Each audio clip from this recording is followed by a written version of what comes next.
নমস্কার দর্শক বন্ধুরা, আমি প্রতিমা কুকিং উইথ প্রতিমা চ্যানেলে তোমাদের সবাইকে আবারও একবার আন্তরিকভাবে সুস্বাগতম। আশা করি বন্ধুরা তোমরা সবাই খুব ভালো আছো, সুস্থ আছো। আমিও তোমাদের মতো ভালো বন্ধু পেয়ে খুব ভালো আছি। আজকের রেসিপিটা শুরু করার আগে যে সমস্ত বন্ধুরা আজকে প্রথম আমার রেসিপি দেখছো, তোমরা আমার আরও রেসিপি দেখতে চাইলে অবশ্যই আমার চ্যানেলটাকে সাপোর্ট করে আমার বন্ধু হয়ে আমার পাশে থেকো। আমার জানা রেসিপিগুলো তোমাদেরও ভালো লাগবে। ভালো লাগলে অবশ্যই বাড়িতে বানিয়ে খেয়েও খুব সহজেই কিন্তু বানাতে পারবে। চলো তাহলে আজকের রেসিপিটা শুরু করি। দেখো, আমি এখানে আজকে মাছের ঝোলের রেসিপি তোমাদের সাথে শেয়ার করব। তার জন্যে 4 পিস মাছ ভালো করে ধুয়ে নিয়ে দিয়ে দিচ্ছি পরিমাণ মতো লবণ, আর দিচ্ছি পরিমাণ মতো অল্প হলুদ। এবার হাত দিয়ে ভালো করে লবণ আর হলুদটা মাছের মধ্যে মাখিয়ে নেব। আমি এখানে 4 পিস মাছ দিয়ে আজকের রান্নাটা করব, তবে তোমরা তোমাদের ফ্যামিলি মেম্বার অনুযায়ী মাছ কম বেশি করে নিতেই পারো।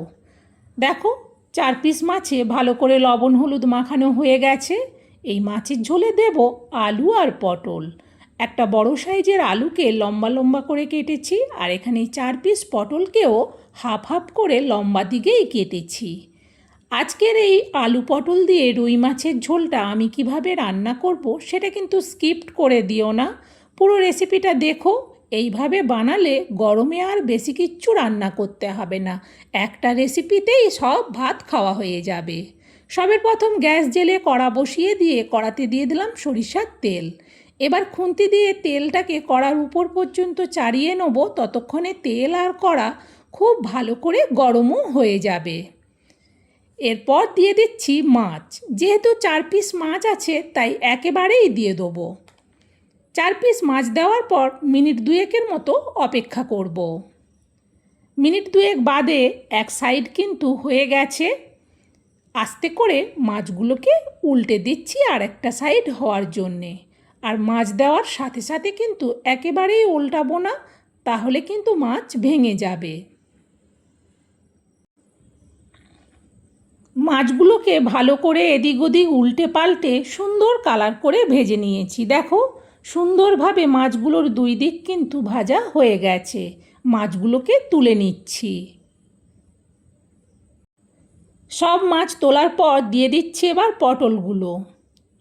সব পটলগুলোকে দেওয়ার পর খুন্তি দিয়ে পটলগুলোকে একটু সাইজ করে দিচ্ছি, যাতে পটলের একটা দিক ভালোভাবে হয়ে যায়। একটা দিক হয়ে যাবার পর আবারও খুন্তি দিয়ে আস্তে করে সব পটলগুলোকে একটু সাইজ করে দিচ্ছি, তাহলে অন্য সাইডটাও ভালো করে ভাজা হয়ে যাবে। পটলটা যখন অনেকটাই ভাজা হয়ে গেছে তখন দিয়ে দিচ্ছি আলুগুলো। সব আলুগুলো দেওয়ার পর আবারও খুন্তি দিয়ে পটল আর আলুটাকে নাড়াতে থাকবো।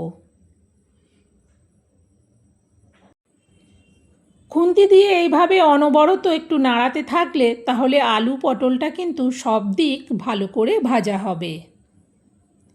গ্যাসটাকে মিডিয়ামে রেখে প্রায় আরও 2 মিনিটের মতো আলু আর পটলটাকে ভেজে নেওয়ার পর দিয়ে দিচ্ছি জিরে। আমি এখানে প্রায় 1 চামচের মতো গোটা জিরে দিলাম।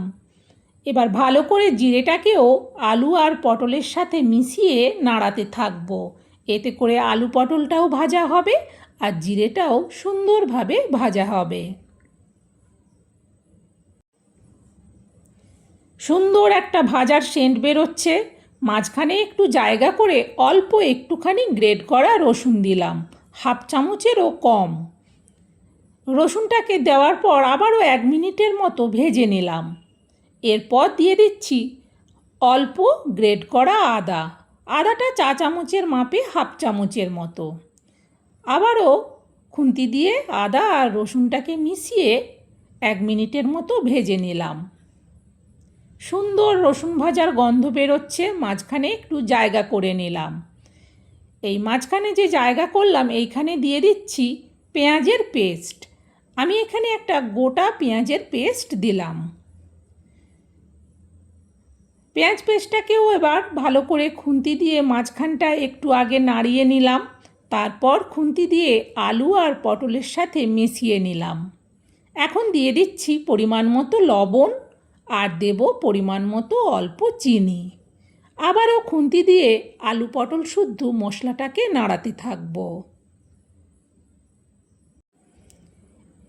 এইরকম প্রচণ্ড গরমের সময় রান্নাঘরে বেশিক্ষণ থাকতে হবে না। এইভাবে যদি একটা মাছের ঝোল রান্না করা হয় এতেই সবাইয়ের খাওয়া হয়ে যাবে। এখন দিয়ে দিচ্ছি টমেটো পেস্ট।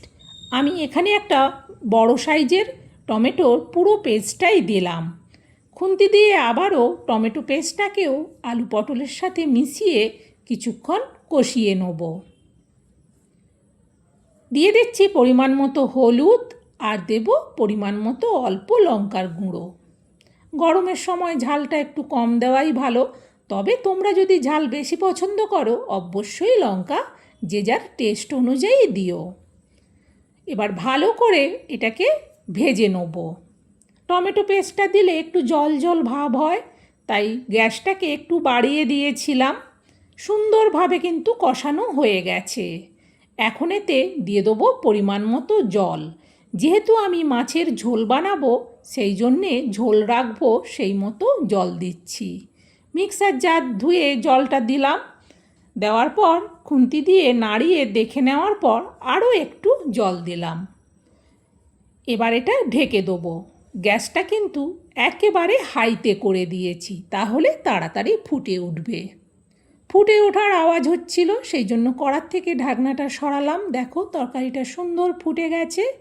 খুন্তি দিয়ে আগে একটু নাড়িয়ে দেখে নিলাম।